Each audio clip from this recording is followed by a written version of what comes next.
And I find, like, funny enough, I think one really unique thing to work on balance is actually going for a hike, like Yeah. going for some unstable ground, scenery that you haven't seen before. I think that's like an awesome, awesome Yeah, exercise to work because on you got to balance. remember when you're going on an unstable surface, you're going to rely more on your vestibular system. Yeah, And it's funny because you know, I just recently saw a video of Lionel Messi, the soccer player for sure. Argentina, that they say now that he's arguably one of the best, if not the best of all time.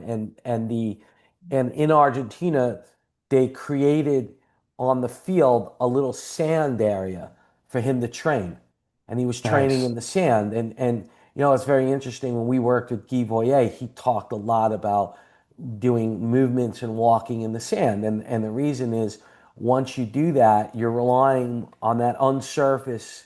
You're Yeah. relying more on your inner ear vestibular system.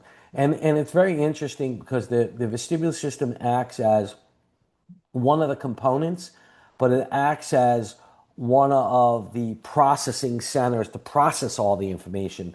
So basically, the vestibular system is acting as one of the three balance components, which the brain has to get information from that system, the visual system, and the muscle system called the proprioceptors.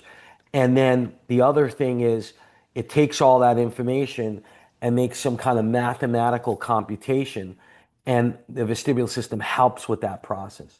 Hmm. So that's one of the reasons when you see people train in the sand and or like Geoff said, go on a hike, you're relying on that system, and the more that you can train and that system is healthy, the overall better your balance, your walking is going to be, and overall better a component of the longevity.